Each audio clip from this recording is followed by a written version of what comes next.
esse livro é um livro escrito por uma psicóloga, né, que ela também é contadora de história. Um pouquinho, que a gente tem alguém no chat aqui falando. Não. Ok. Então, ela também é uma contadora de história, né, a Clarissa Pincola Estes. E ela segue uma linha bem junguiana, então a gente vai trabalhando muito sobre a questão arquetípica, e como alguns falaram também, né, sobre a questão do sagrado feminino. Então,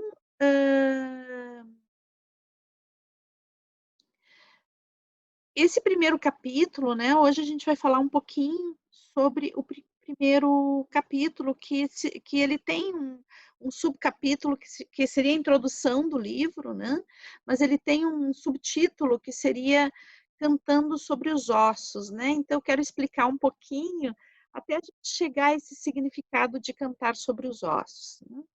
Então, o livro ele vai falar principalmente, né, sobre essa questão do lobo e do feminino e das relações entre esse arquétipo do lobo, né, o lobo enquanto arquétipo, e a mulher, o feminino enquanto arquétipo.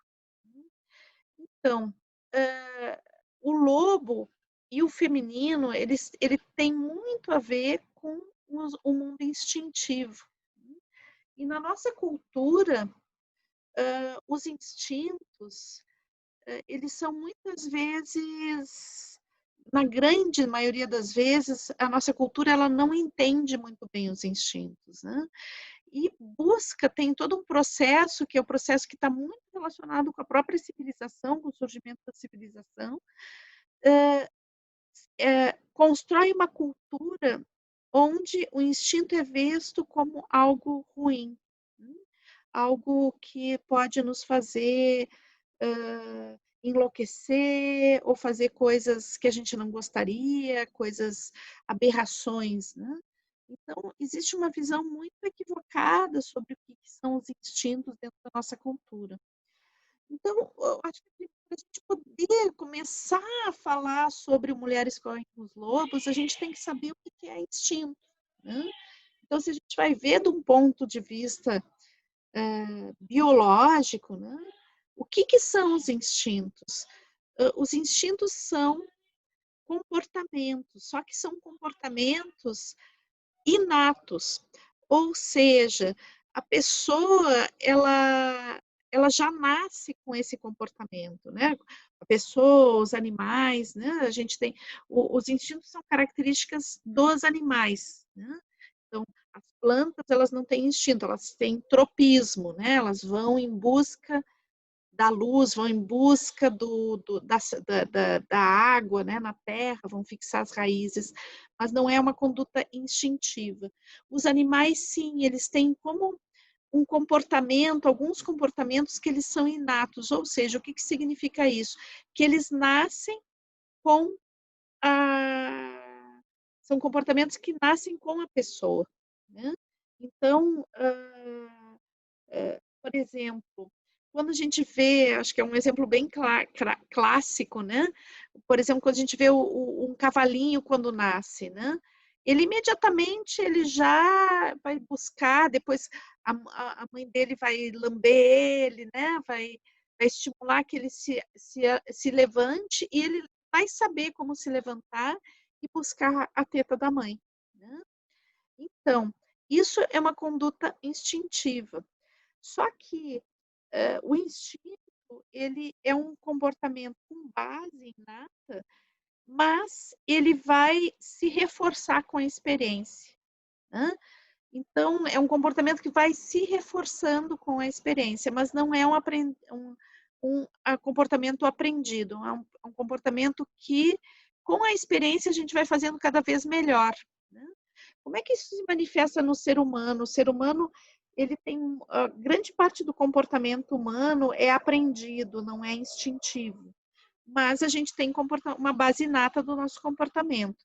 Onde é que a gente vai ver isso muito forte? Com um bebezinho recém-nascido, quando ele vai buscar a teta da mãe, né, ele vai girar a cabeça, isso ainda não é um instinto, a gente diz que é um reflexo, né, mas todo o ato de sugar e coisa, e daí começa com esse essa sequência de reflexos a gente chama de instinto, né. Então, o bebê, às vezes, a gente sabe que o bebê até no início ele não tem bebês que têm dificuldade de mamar, mesmo tendo, esse reflexo e tendo a cadeia de reflexos que vai ser o instinto, às vezes ele tem uma dificuldade de mamar, daí a gente tem que ajudar, e à medida que ele vai mamando, mais ele sabe mamar, né. E daí, mesma coisa, o nosso caminhar, né. Então todas as coisas que têm a ver com essa base instintiva, elas nascem com a gente, mas elas se reforçam com a experiência e a gente vai sabendo cada vez fazer melhor, né. Bom,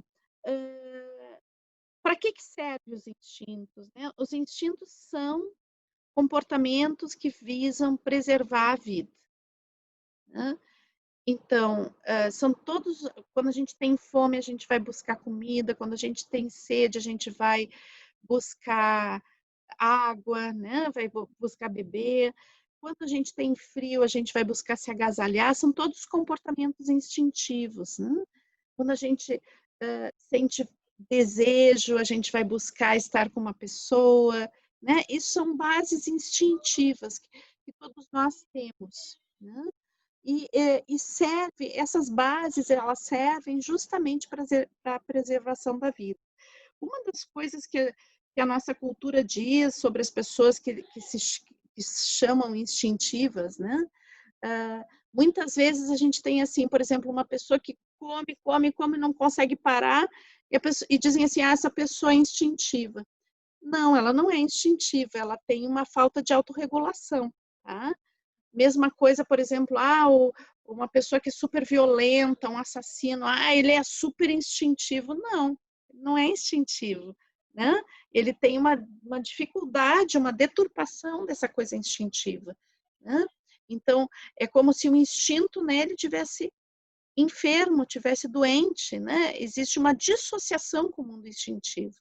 Então, o instinto não é algo que não sabe parar, os instintos são autorreguláveis, né. Então, o instinto ele te dá uma sensibilidade para o meio para perceber onde agir, hã, hã, te dá a percepção de que tu já está saciado para saber quando parar, né. Então, o instinto, ele te dá uma delicadeza para lidar com a vida, ao contrário, né, do que muitas vezes a gente vê o chamado instinto na nossa cultura. Bom, o instinto e o princípio feminino, né. Então, o instinto, ele tem a ver com essa coisa da preservação da vida, do cuidado pela vida, da continuidade da vida. E se a gente essa fotinho que eu coloquei aí para vocês é de uma deusa primitiva, de uma deusa paleolítica, né. Vocês vão ver, assim, que ela tem, assim, uns seios bem grandes, né, tem marcada a vagina e possivelmente a barriga seja que não porque ela é gorda, mas porque ela está grávida, né. Então, as deusas primitivas, né, elas têm uma ligação muito forte com a terra e com o instinto, né, e possivelmente essas deusas primitivas, elas sejam os primeiros símbolos de deidade que a humanidade conheceu. A imagem, ela parece grande, mas ela é bem pequenininha, tá, e ela é uma imagem que cabe na palma da mão. E os arqueólogos, eles descobriram em alguns sítios arqueológicos do paleolítico, assim, muitas dessas estátuas, né. Então, eles descobriram muitas, né, muitas representações desse tipo, com essas qualidades que eu coloquei, né. Seios grandes, gravidez, a vagina, às vezes imagens da mulher parindo, né. E os primeiros arqueólogos, eles acharam isso uma aberração, assim, né, uma coisa de aberração, achando que coisa estranha essa representação com os genitais aparecendo, com essas tetas grandes, às vezes também a gente não está vendo de trás, mas às vezes tem um bundão grande também, né? E daí eles achavam que era uma representação erótica. Daí precisou uma mulher arqueóloga, né, se interessar pelo tema e começar a pesquisar os sítios arqueológicos. O nome dela é Marija Gimbutas, né? E daí ela fez a hipótese de que não, né? Que não eram representações eróticas, mas sim que eram representações de uma deidade e que possivelmente, fazendo um estudo comparado, né, e com também com sociedades que têm, digamos, uma cultura paleolítica, entre aspas, ainda hoje, né, que a gente diz que são povos primitivos, o que existe é uma mitologia toda feminina, né? E onde o principal, digamos, elemento de sacralidade é o feminino, são representações de deidades femininas, tá? Então, a nossa religiosidade era muito ligada ao instintual, muito ligada à, à corporeidade, né? E muito ligada ao feminino. Então, isso se passa num período que a gente chama pré-história. Daí, depois, a gente vai ter já uma modificação, né? A gente vai ver aí nos povos neolíticos e nas primeiras civilizações, assim, na antiguidade, né? As primeiras cidades, né? Que vão passar do Neolítico até as primeiras cidades da, da era dos metais, né? Então, a gente vai ver algumas culturas onde já existe deidades femininas e masculinas, mas são culturas ainda com muito culto ao corpo, muita conexão com o instintual, muita conexão com o prazer, né? Então, se a gente vê, por exemplo, a cultura da Creta minoica, né? Ela vai ser uma cultura que é ainda muito baseada na dança, na alegria, no desfrute, na beleza, né? Se diz que até que em Creta, até as armas, não tinha muitas armas, mas até as armas eram feitas com esmero artístico, né? Então, ainda esse princípio feminino, e esse princípio de culto ao prazer de viver ainda muito presente na Creta antiga, né? Daí aqui a gente eu coloquei uma figura do Rapto das Sabinas, né? Que é já um mito da formação de Roma, né? Que logo depois do Estado romano se formar, né, do primeiro, não pode dizer que o Estado, eu errei aqui a palavra, né, logo no início da cidade de Roma, né, no surgimento da cidade de Roma, tem esse mito, né, do rapto das Sabinas. E, então, Roma, as Sabinas eram mulheres muito bonitas, né, que pertenciam, que eram do povo sabino. E como Roma foi criada, né, surgiu de um,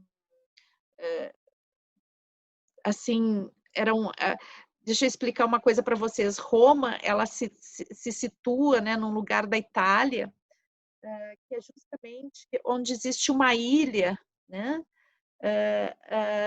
dentro de um rio, né? Ali começou Roma.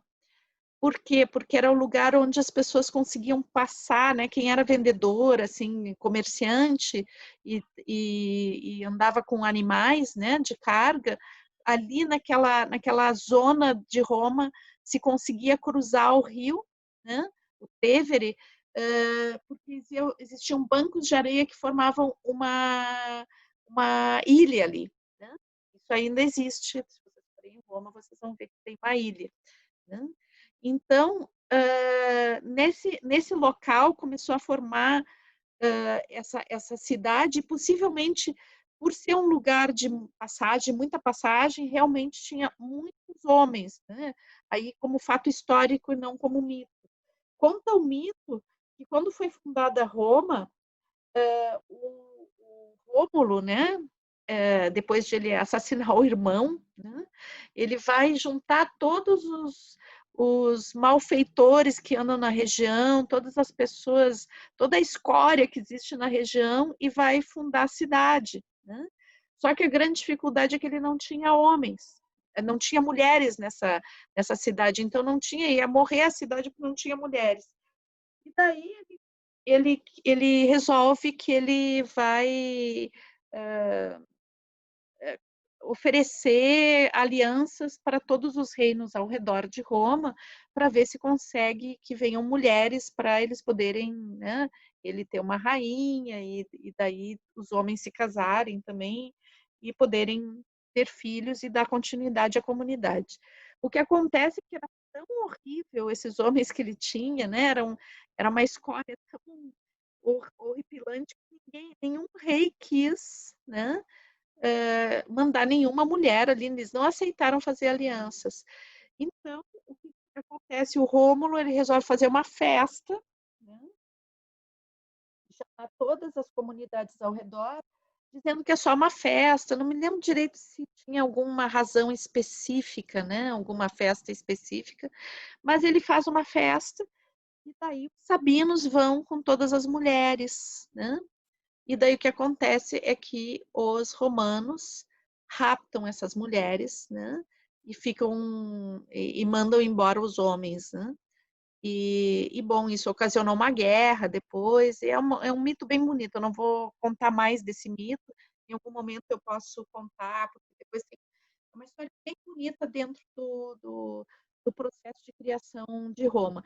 No livro que eu escrevi, que é o Cura Ancestral, eu descrevo esse mito completo, tá? Se alguém quiser dar uma olhadinha, lá tem o mito completo.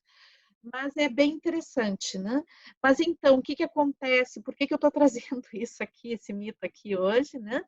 Porque Roma, né, é uma cidade que uma cultura, né? A Roma antiga é a cultura que vai dar base a toda a nossa cultura de hoje. Né? A cultura romana é a base da nossa cultura. E é interessante porque o Rômulo, logo depois que funda a cidade, ele dá as leis, né? Ele dá, na realidade, ele faz a constituição ali. E logo depois de dar, né, de formar isso, ele decide raptar as mulheres. Então, é como se Roma, já desde o princípio, tivesse uma contradição muito grande na relação com o feminino, e a cultura romana é a cultura que vai mais influenciar a nossa cultura atualmente. Né? Nós somos filhos dos gregos e dos romanos. E daí depois, né, a gente vai ter também, depois ou antes, né, na realidade, aí mais ou menos no mesmo período, a gente vai ter o surgimento de Roma, né? Mais ou menos no mesmo período, a gente vai ter lá na região de Israel, que hoje é Israel, né? Saindo do Egito, indo para Israel, a gente vai ter toda a cultura judaica, né? Que a gente vai poder ver essas histórias no Antigo Testamento, onde um Deus aí já completamente ao contrário do Deus da deusa paleolítica, a gente vai ter um Deus que é um grande pai, né? Mas é um pai assustador, né? Às vezes vingativo, que é o monoteísmo judaico, né?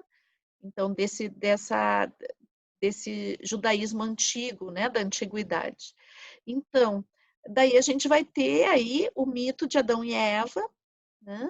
E da serpente. E isso vai dar uma visão muito negativa, muito negativa sobre a rebeldia feminina, né? E sobre a sede de conhecimento das mulheres. Então, lá no Jardim do Éden, né? Existiam muitas coisas lindas, muitas árvores, muitos animais, e só tinha uma que era proibida, né? Uma árvore que era a árvore que não podia ser tocada. E Deus diz, né, que não pode ser tocada essa árvore.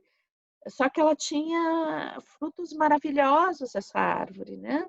E vocês sabem que quando alguém diz para a gente não fazer uma coisa, é justamente pedindo para fazer, né? Porque Eva era um ser curioso. E lá na árvore ela encontrou uma serpente, né? Que aguçou mais a curiosidade dela, né? E ofereceu essa maçã. Né? Então ela prova a maçã. Dizem que Eva não foi a primeira mulher, né? Mas ela foi a segunda mulher, que a primeira mulher foi Lilith, que era outra mulher muito curiosa, né? E talvez até mais que Eva, porque ela não foi feita da costela de Adão, mas ela foi feita junto com Adão. Né? Então dizem que Deus, quando fez o homem, também fez a mulher, fez Lilith. Né? E daí o que acontece? Só que Lilith era super curiosa, super dinâmica, super criativa, e ela queria viver o mundo plenamente. Né? Daí o que acontece? Quando ela vai fazer amor com Adão, né, ela começa a dizer assim: eu não quero ficar só embaixo aí, né? Eu quero também poder participar de outro jeito, eu quero subir em cima de ti, eu quero fazer isso, eu quero fazer aquilo. Era super inquieta essa Lilith, né? E o Adão fica chocado com ela, né? Porque o Adão desejava infinitamente ela. Claro que também Deus estava um pouco irritado porque Adão estava se esquecendo um pouco de cuidar das coisas dele, porque ele só queria ficar com a Lilith, né? Então estava inclusive se esquecendo um pouquinho de Deus. Daí, quando Lilith resolve que quer subir em Adão, né, quer inverter as posições, e Adão vai reclamar que ela é desobediente, que ela não se submete a nada,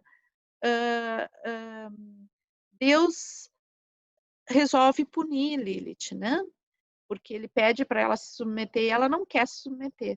Então ela é expulsa do paraíso, ela vai lá para a beira do Mar Morto, né? E ela é transformada num demônio. Então, dizem que a Lilith tinha esse poder de se transformar em serpente, né? E daí ela foi lá como uma boa loba, né? Incitar a lobinha que tinha tomado o lugar dela lá e que era praticamente filha de Adão, porque veio da costela dele, né? E daí, bom, essa coisa das mulheres serem pecadoras e a origem do mal no mundo, né? E de pouca confiança, talvez tenha começado bastante por aí. Se bem que as outras culturas também eram bastante patriarcais e bastante desconfiadas das mulheres. Né? Bom, outra coisa que é importante a gente ver um pouquinho para poder acompanhar o livro, né, depois dessa história que eu contei para vocês, é o que são arquétipos, porque na realidade o lobo, tanto o lobo, no livro ele é visto como um arquétipo, quanto a mulher selvagem, né? Ele vai falar, ela vai falar, vai fazer toda uma comparação, né? Da mulher, né? Com os lobos, né? Vendo que essa característica mais instintiva da mulher é muito correspondente com as características instintivas do lobo. Então, a gente vai ver aqui uma relação, né, entre esses dois arquétipos, que é bem interessante. E se a gente pensar bem, por exemplo, se a gente, o mito não, o conto de fadas da Chapeuzinho Vermelho, né? Tem esses dois elementos, né? Tem o lobo e a menina que vai ser iniciada pelo lobo. Né? Bom, então vamos ver um pouquinho o que é o arquétipo. Né? O arquétipo é como uma forma de um pão. Ele dá o formato ao pão. Então, o pão pode ser um pão de mel, pode ser um pão salgado, um pão com nozes. Né? mas o arquétipo é a forma, hã, ela dá o formato àquele pão. Então, o arquétipo é algo muito antigo que tem a ver com a experiência da vida no planeta, das origens do ser humano.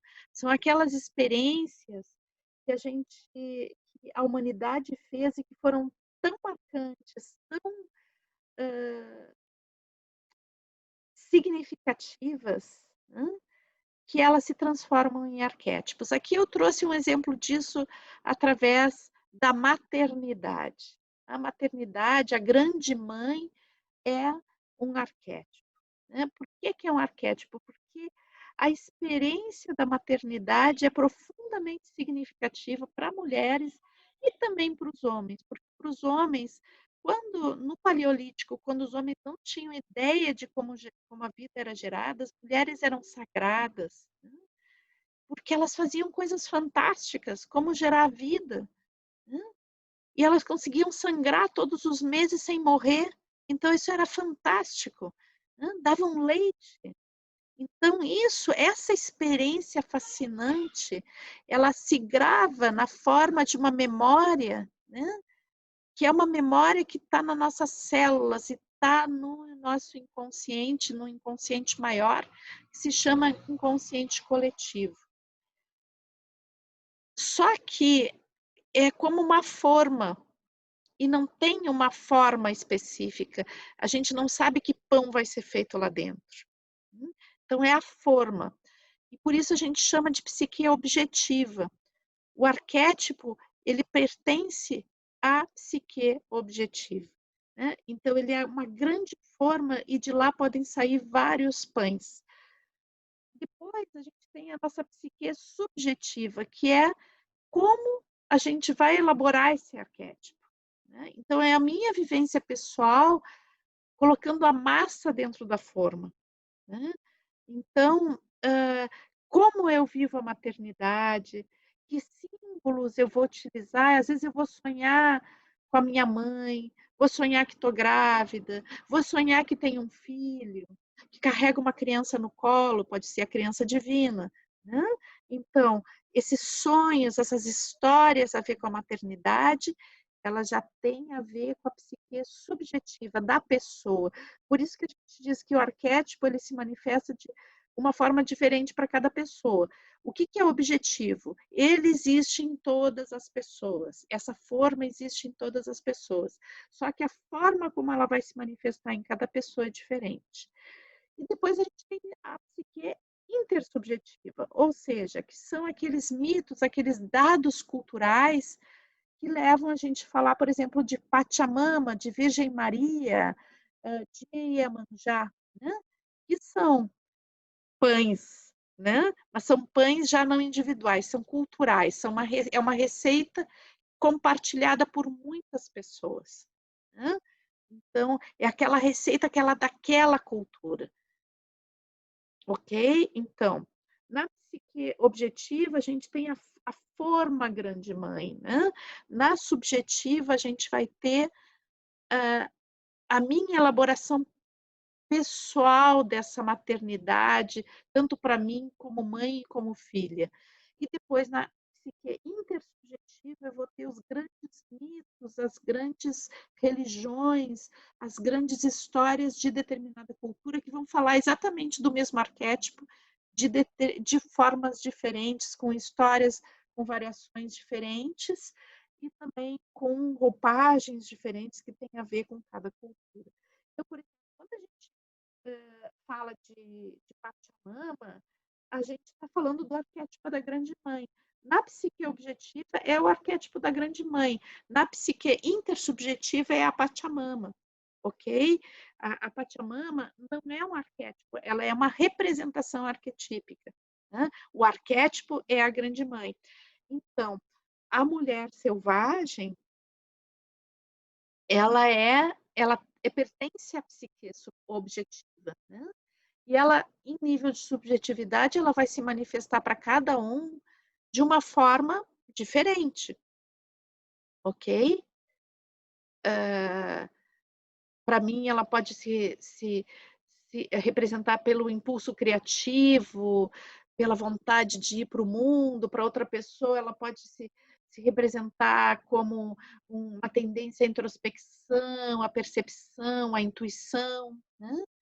E daí, lá na psique intersubjetiva, ela só pode se apresentar como Diana caçadora, como Artemis, ok? Então, é isso. Então, vamos ver agora um pouquinho, né, de que se trata esse arquétipo específico da mulher selvagem.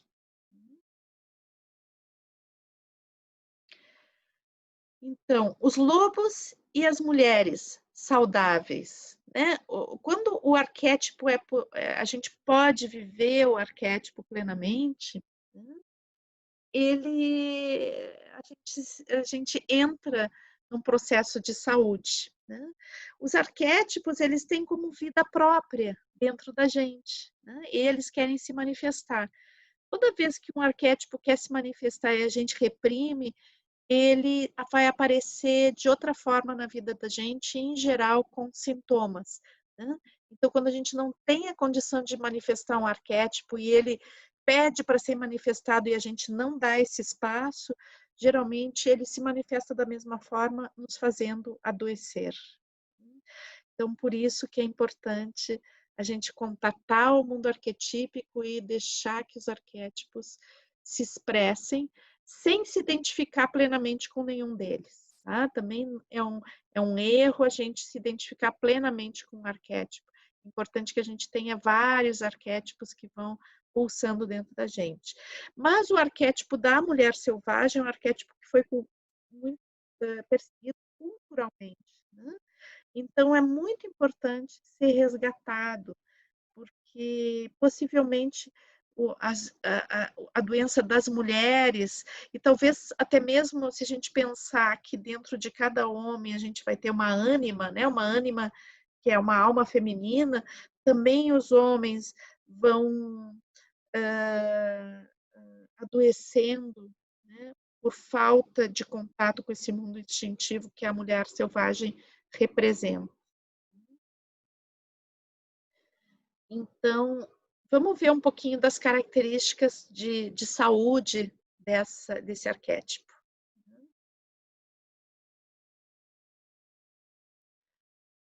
Então, o arquétipo da mulher selvagem, ele nos dá uma percepção aguçada. E aí a gente vai ver o quanto tem coisas que são parecidas com dentro do arquétipo do lobo também, por isso que eles se fundem, né? E por isso a proposta da autora.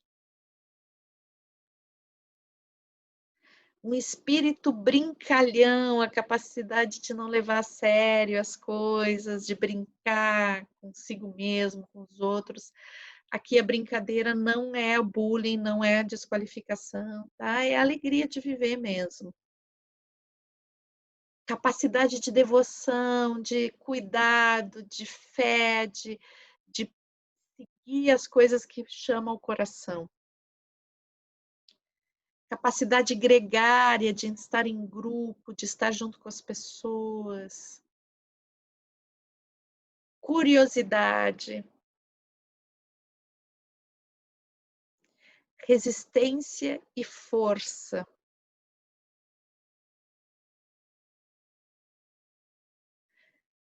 Cuidado com o bem-estar dos demais. Vocês vão vendo como tem essa coisa da mulher selvagem e do lobo, né? E o quanto essas características tão lindas, né? Elas estão presentes nos dois arquétipos e o quanto tanto a mulher selvagem como o lobo foram vistos de uma forma muito diferente dessa que eu estou apresentando para vocês, né? Então, é que tem a ver com o quanto também a nossa cultura vê o mundo instintivo como uma coisa maligna, né? A capacidade de adaptabilidade,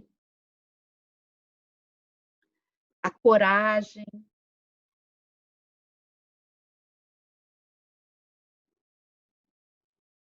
a intuição, essa capacidade de se guiar por algo interno, uma mensagem interna, muito importante. Então, vamos ver como esse arquétipo, né, ele vai se expressando. Quais são as possibilidades de expressão desse arquétipo? Já que ele é um arquétipo tão importante, onde ele vai poder se expressar nas nossas vidas? Então, basicamente, a gente vai ter a expressão criativa.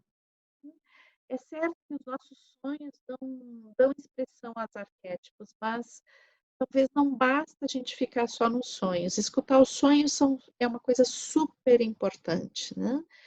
Mas esse estado criativo, a, a Clarissa, né, a autora do livro, ela fala muito da relação da mulher selvagem com a criatividade, né? Então, essa capacidade de inovar, essa capacidade de seguir a intuição e criar coisas novas, esse levar-se a sério o que eu percebo e o que eu posso colocar no mundo. Né? Levar a sério a si mesmo sobre a capacidade de criar a própria existência. Então, essa expressão criativa que vai desde pintar, de escrever, mas que principalmente é ser no mundo, né? A capacidade de se colocar no mundo. O Rolando Toro, a pessoa que criou a biodança, né? Ele falava isso, assim, que a criatividade ela é muito mais do que saber escrever algo, né? Fazer uma escultura, fazer uma dança bonita. A criatividade ela é uma expressão existencial. Então, a nossa grande obra de arte é a nossa existência. Né? A grande obra de arte que nós temos na nossa vida é a nossa própria vida. Então, é onde a gente pode ter a principal expressão criativa é na nossa existência. É tomar nas mãos a nossa existência em todo o seu potencial criativo. E daí ela vai trazer a importância das histórias, né? Porque ela fala assim que uma das formas de resgatar a mulher selvagem é nas histórias. E daí ela conta uma coisa bem triste, assim, né? Que é a questão da modificação dos mitos, né? E das histórias dentro da Idade Média, do início do cristianismo, né? Os primeiros séculos, onde uma série de mitos, né, foram reescritos, uma série de ritos foram incorporados à Igreja Católica, né, ritos que pertenciam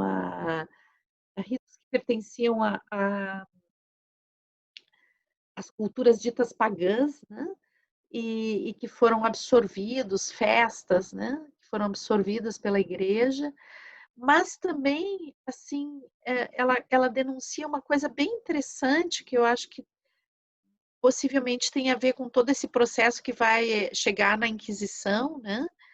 Que é a modificação dos personagens nos contos de fada. Então ela coloca assim o quanto uma sacerdotisa, uma mulher iluminada, vira uma bruxa, né? Dentro dos contos de fada. Ela coloca que, na realidade, os contos de fada foram modificados, né? Para caber na cultura católica. Né? E a cultura católica tem por essência, né, o catolicismo apostólico romano, né? Essa versão do cristianismo, ela vai trazer uma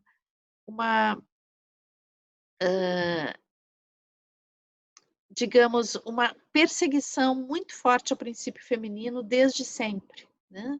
Desde o seu início. A gente teve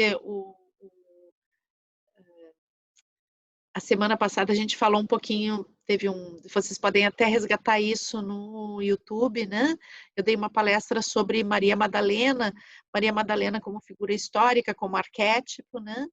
E aí a gente já vê que dentro da própria origem, né, existiu uma modificação das histórias da própria igreja, né, do próprio Novo Testamento, na busca de disfarçar essas questões, essas mensagens a respeito do mistério do feminino.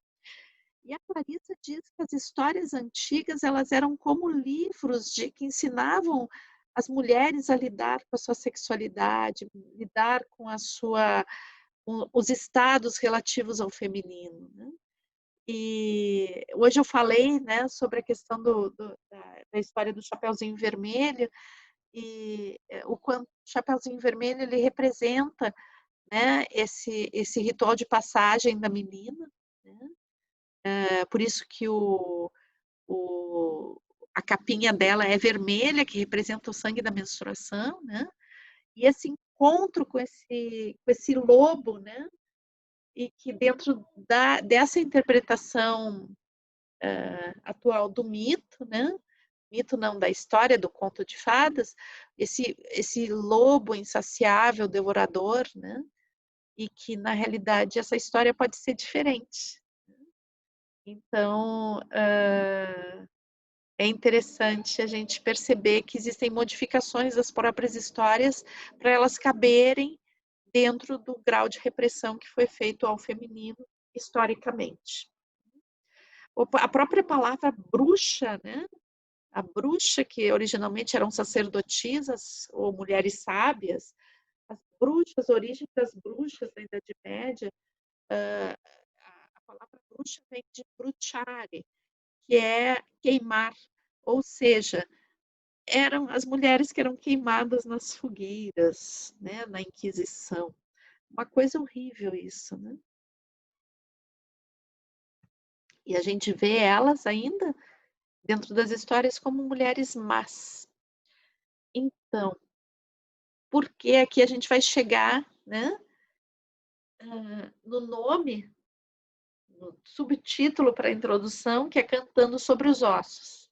E daí eu vou agregar essa frase, uma arqueologia da alma humana. Né? Então, o cantar sobre os ossos é justamente a possibilidade de resgatar esses contos antigos no seu original, né? Na sua mensagem original. E foi o trabalho que a Clarissa Esther Pincola Estes fez nesse livro, né? Ela fez um trabalho muito amplo de pesquisa dos contos originais em várias culturas, para que esses contos voltassem a contar as histórias que realmente deveriam contar, né? E ajudassem as pessoas que ouvem o conto a crescerem, que é o objetivo do conto, né? A ajudarem a elas compreender melhor a vida sobre uma ótica arquetípica.